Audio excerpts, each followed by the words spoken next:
Espartaco foi um grande inimigo da República Romana, um gladiador que se transformou em general, e abalou o mundo romano. Nascido no século II a.C., Espartaco era um gladiador trácio de origem desconhecida.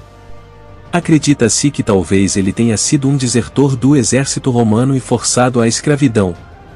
Espartaco foi treinado na escola de gladiadores perto de Capua, pertencente a Lentulus Batiato. Ele era um gladiador peso-pesado chamado Mirmilão. Era um tipo de gladiador que carregava um grande escudo numa mão, e na outra uma espada curta. Em 73 a.C., Espartaco estava entre um grupo de gladiadores planejando uma fuga. Cerca de 70 escravos faziam parte da rebelião.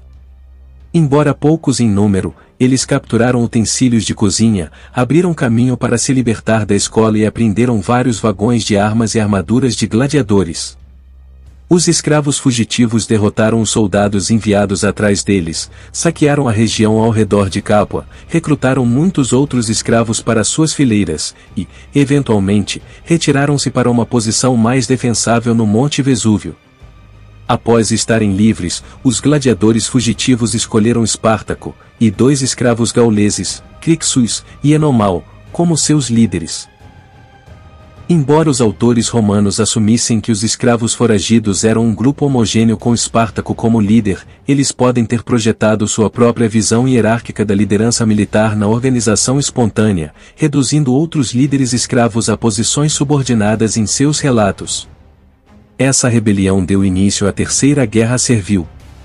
A resposta dos romanos foi prejudicada pela ausência das legiões romanas, que estavam engajadas na luta contra uma revolta na Espanha contra os Marianos, e na Terceira Guerra Mitridática.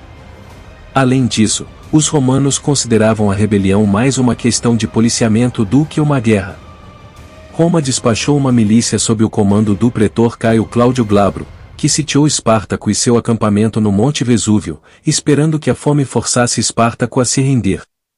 Eles foram pegos de surpresa quando Espartaco usou cordas feitas de videiras para descer a encosta íngreme do vulcão com seus homens e atacou o acampamento romano não fortificado na retaguarda, matando a maior parte da milícia.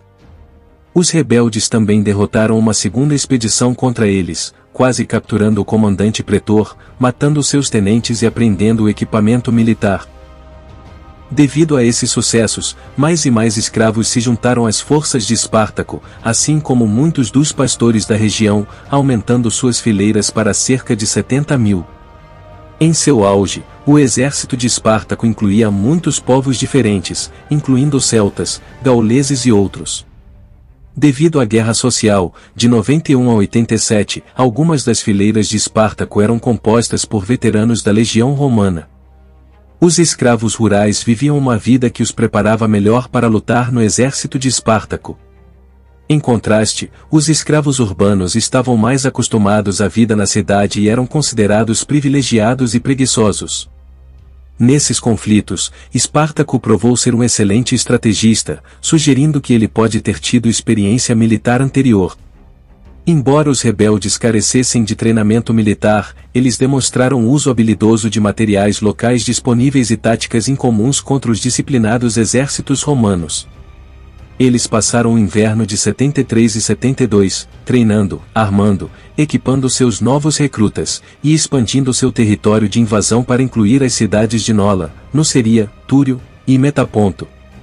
A distância entre esses locais e os eventos subsequentes indicam que os escravos operavam em 2 grupos comandados pelos líderes remanescentes, Espartaco e Crixus, que pouco tempo depois, por algum motivo, iriam se separar. Na primavera de 72 a.C., os rebeldes deixaram seus acampamentos de inverno e começaram a se mover para o norte. Ao mesmo tempo, o Senado romano, alarmado com a derrota das forças enviadas, despachou um par de legiões consulares sob o comando de Lúcio Gélio Publícola e Cneo Cornélio Lentulus Clodiano. As 2 legiões foram inicialmente bem-sucedidas, derrotando um grupo de 30.000 rebeldes comandados por Crixus perto do Monte Gargano, mas depois a morte de Crixus e dos outros rebeldes foram vingadas por Espartaco. Essas derrotas são descritas de maneiras divergentes pelas 2 histórias mais abrangentes existentes da guerra, por Apiano e Plutarco. Alarmado com a contínua ameaça representada pelos escravos, o Senado encarregou Marco Licínio Crasso, o homem mais rico de Roma e o único voluntário para o cargo, de acabar com a rebelião. Crasso foi encarregado de 8 legiões, totalizando mais de 40.000 soldados romanos treinados. Ele os tratou com disciplina severa, revivendo a punição de dizimação, na qual 1/10 de seus homens foram mortos para torná-los mais temerosos dele do que de seus inimigos. Quando Espartaco e seus seguidores, que por razões obscuras haviam se retirado para o sul da Itália, mudou-se para o norte novamente no início de 71, Crasso implantou 6 de suas legiões nas fronteiras da região e destacou seu legado, Múmio, com 2 legiões para manobrar atrás de Espartaco.